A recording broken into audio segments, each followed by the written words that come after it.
Hello students, grand mathematics analysis में आपका स्वागत है। आज हम लोग क्लास 10th के लिए बहुत ही इम्पोर्टेंट क्वेश्चन देखेंगे।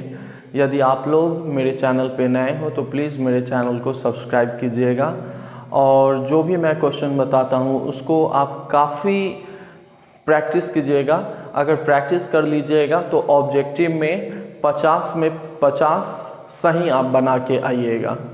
तो आज का पहला क्वेश्चन हम लोग देखेंगे। आज का पहला क्वेश्चन यहाँ पे बोल रहा है y अक्ष पर सभी बिंदुओं का भुज होता है। y अक्ष पर सभी बिंदुओं का, तो हम जो x y लिखते हैं इसको x को बोलते हैं भुज और y को बोलते हैं कोटि। यह मेरा y अक्ष है, ठीक है ना। तो यहाँ पे कोई अगर बिंदु है तो उसमें भुज का मान क्या होगा, तो इसके नीचे यहाँ 0 होता है तो यहाँ भुज का जो मान होगा मतलब y अक्ष पर जो बिंदु होगा वह तो 0,2 रूप का होगा। तो यहाँ भुज का मान क्या होगा, तो यह मान 0 होगा। तो इसका एक का आंसर हो जाएगा 0। अगला क्वेश्चन है, अगला कहता है यहाँ पर समांतर श्रेणी दिया हुआ है हमें 0, 1/8, 1/4 ये सब है, उसके बाद 3/8 है, ठीक है ना। तो कहता है इसका सारवंतर ज्ञात करें। तो सारवंतर हम तो जानते हैं a2 - a1, दूसरा पद में से पहला को घटाएंगे तो दूसरा पद है 1/8 - 0 बराबर हो गया 1/8। या हम इसमें से इसको भी घटाएंगे तो उसका रिजल्ट 1/8 ही आएगा। अगला क्वेश्चन है हमारे पास अब तीसरा नंबर यहाँ क्वेश्चन कहता है यदि समांतर श्रेणी का सामान्य पद जनरल टर्म जो है s, यहाँ पे जनरल टर्म को हम tn भी लिख सकते हैं या an भी। तो ये दिया हुआ है sn - 7, 5n - 7 है, 5n - 7। तो इसका प्रथम पद होगा, प्रथम पद तो यहाँ 1 रखते हैं तो 5 × 1 - 7, 5 - 7 बराबर -2। अगला प्रश्न यहाँ पे है, अगला कहता है यहाँ पर यदि a 0 - 8 और b जो है वह -12 और 0 को मिलाने वाले रेखाखंड के मध्य बिंदु का हमें निर्देशांक निकालने के लिए कहता है।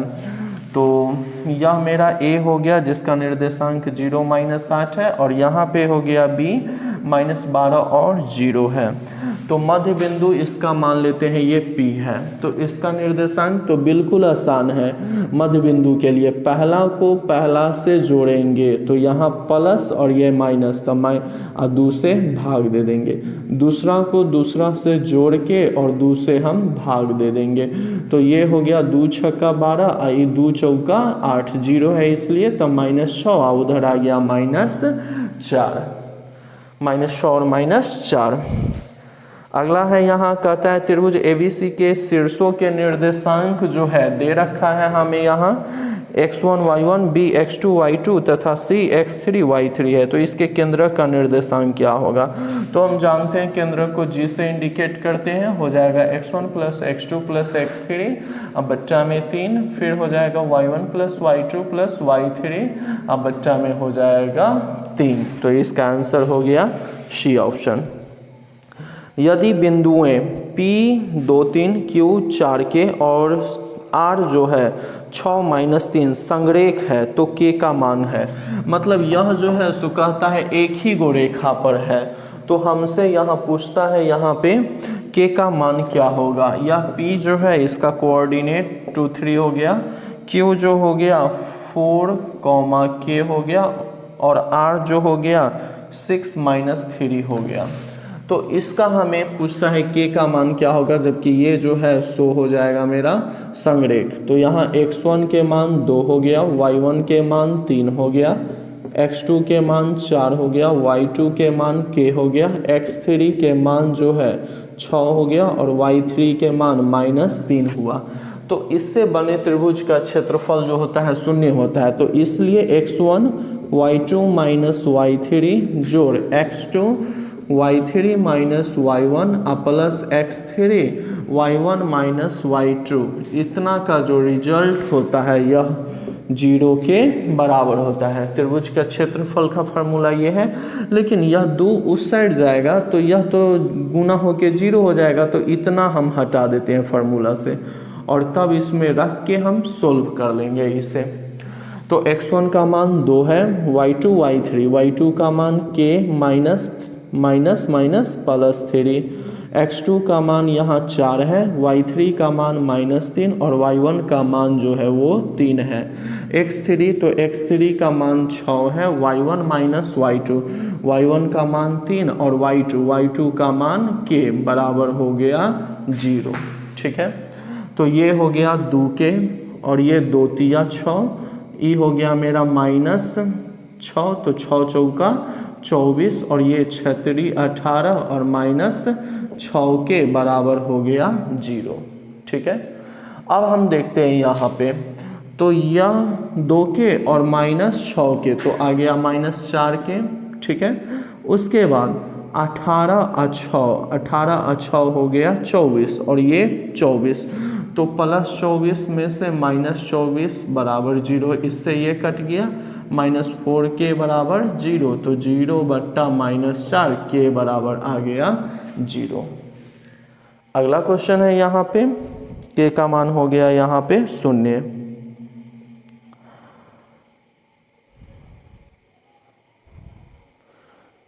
अगला क्वेश्चन है, यदि त्रिभुज के शीर्ष, हमें यहाँ त्रिभुज के शीर्ष है तो इसका परिमाप होगा। परिमाप मतलब तीनों भुजाओं का जोड़ क्या होगा, ये पूछता है अगला क्वेश्चन में।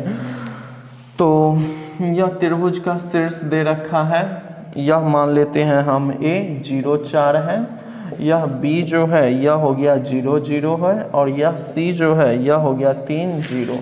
तो इसका परिमाप, तो सबसे पहले हम AB निकालते हैं, तो 0 में से 0 को घटाएंगे और उसका स्क्वायर करेंगे, फिर 4 में से 0 को घटा के उसका स्क्वायर करेंगे दूरी सूत्र से।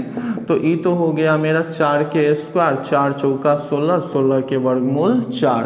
अब BC निकालते हैं, बिल्कुल आसान है, 3 में से 0 को घटा के लिखना है और फिर प्लस 0 में से इस 0 को घटा के लिखना है। तो ये तो समाप्ति हो गया, 3 तिहाई 9, 9 के वर्गमूल 3। और अब AC हम निकालते हैं यहाँ, तो 0 में से 3 घटा के लिखना है और फिर यहाँ 4 में से 0 को घटा के लिखना है।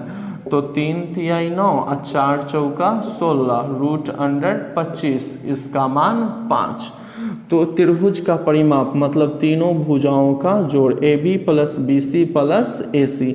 AB का मान 4 है, BC का मान 3 है और AC के मान 5 है। तो 8 5 12, ये हो गया 4 3 7 5 12 इकाई। कहता है बिंदु, अगला क्वेश्चन, P 3 0, Q 7 0 और R 8 4 से बने त्रिभुज का हमें क्षेत्रफल निकालने के लिए कहता है। ये क्वेश्चन बहुत इम्पोर्टेंट है, आप लोग इसको बार बार प्रैक्टिस कीजिएगा, 2 नंबर में भी पूछेगा और ऑब्जेक्टिव में भी ये क्वेश्चन रहेगा। तो 8 नंबर यहाँ क्वेश्चन जो है ये दिया हुआ है, यह एक त्रिभुज है। ठीक है, ये P का कोऑर्डिनेट 3 0 है, Q का जो निर्देशांक है ये दिया हुआ है 7 0 और उसके बाद ये R जो है 8 और 4 दिया है, इसका एरिया पूछता है। तो हम लोग जानते हैं यह x1 यह y1 हो गया, यह x2 और y2 हो गया और ये हो गया x3 और y3।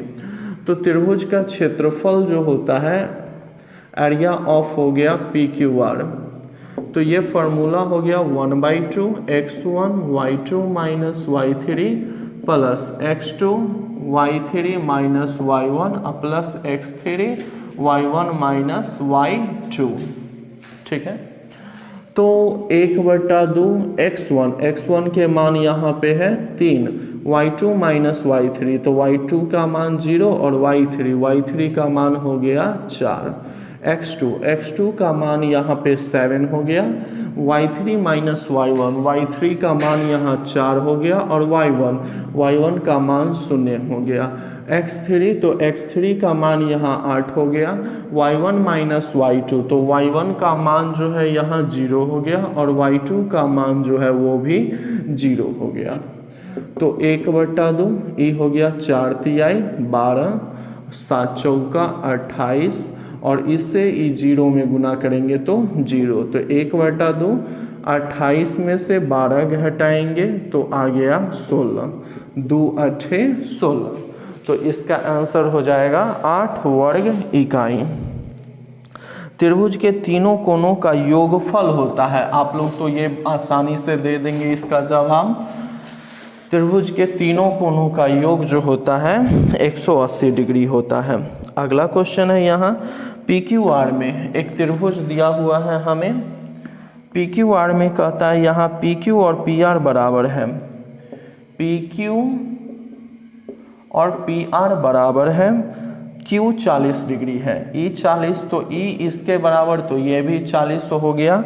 तो कहता है P का मान, इसका मान निकालने के लिए तो 40 40 80, 180 में से ये 80 घटा देंगे तो आ जाएगा 100, मतलब P का मान जो हो जाएगा वह 100 डिग्री हो जाएगा। अगला क्वेश्चन है यहाँ पे निम्नलिखित में कौन सी सबसे छोटी प्राकृत संख्या है। तो हम जानते हैं प्राकृत संख्या 1 2 3 गिनती की संख्या को बोलते हैं, तो सबसे छोटा जो हो गया वो हो गया 1।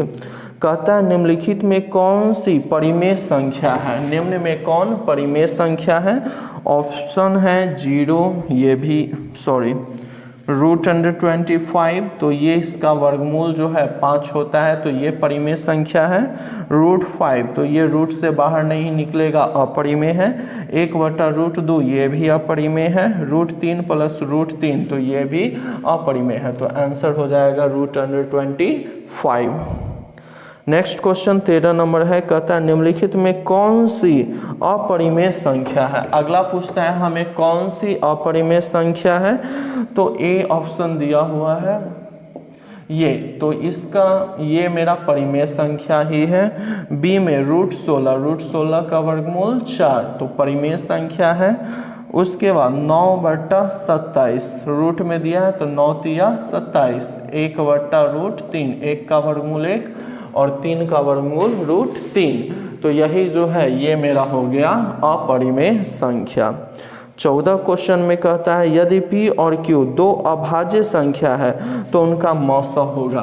तो P और Q अभाज्य संख्या है, तो अभाज्य संख्या का मौसा जो होता है वह 1 होता है। जैसे 3 भी अभाज्य संख्या और 5 भी अभाज्य संख्या, इसका मौसा निकालते हैं। एक बार में 3 घटाएंगे 2, अब ये 3 आ जाएगा, एक बार में 2 1, अब ये 2 आ जाएगा 2, तो इसका HCF हो गया 1। तो 2 लगातार या दो अभाज्य संख्या का HCF पूछेगा तो उसका आंसर होगा 1।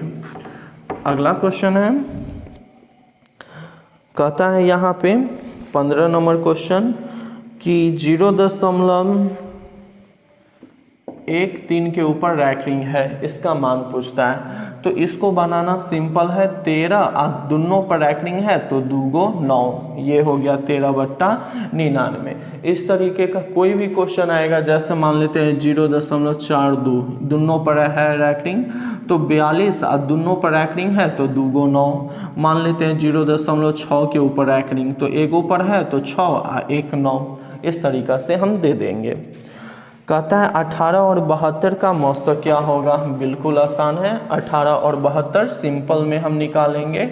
18 36, 18 3 54, 18 चौका 72, तो इसका मौसा कितना हो गया, स्वयं 18 ही हो गया।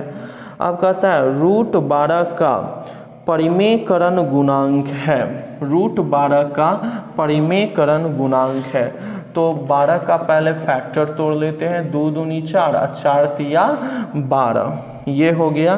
तो इसको हमें परिमेय मतलब कि परिमेय संख्या लाने के लिए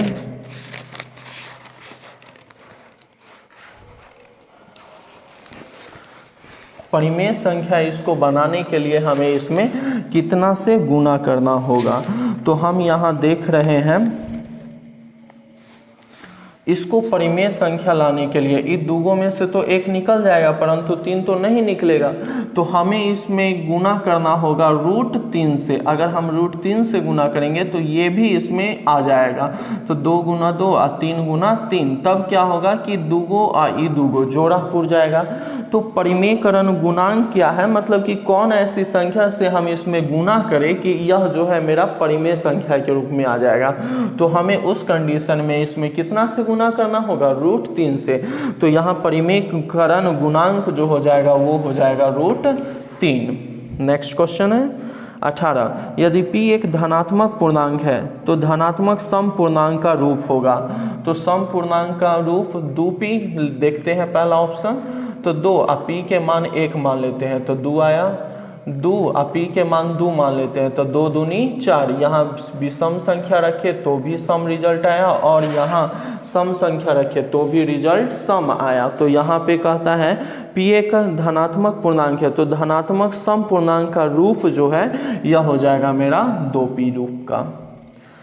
अगला क्वेश्चन है, निम्नलिखित में किसका दशमलव प्रसार शांत है। तो हम जानते हैं जिसका दशमलव प्रसार शांत होगा उसका हर जो होगा 2 के पावर m, 5 के पावर n या 2 के पावर m और नहीं तो 5 के पावर n, यही 3 गो रूप का होता है। तो कहता है यहाँ किसका दशमलव प्रसार शांत है। तो पहला ऑप्शन 17/81।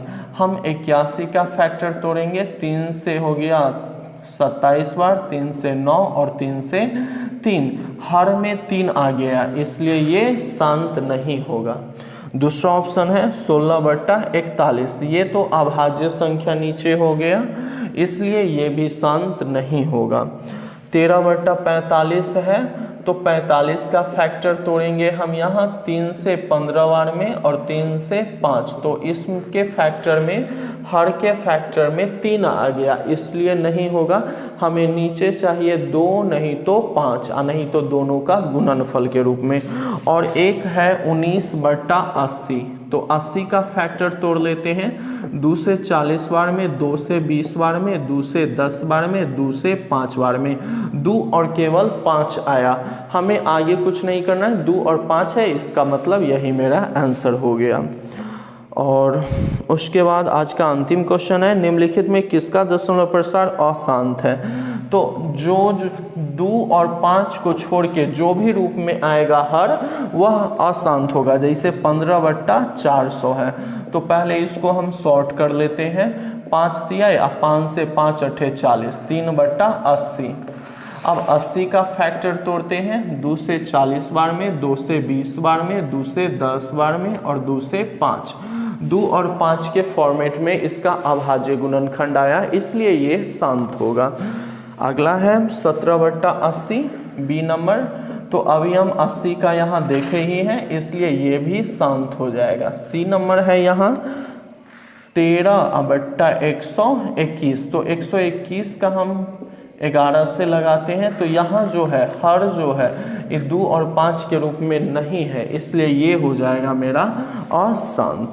यदि आप लोगों को मेरा वीडियो अच्छा लगे तो प्लीज़ मेरे चैनल को सब्सक्राइब कीजिएगा, मेरे वीडियो को लाइक कीजिएगा और अपने दोस्तों को भी शेयर कीजिएगा ताकि उनको भी काफ़ी मात्रा में फ़ायदा पहुँचे।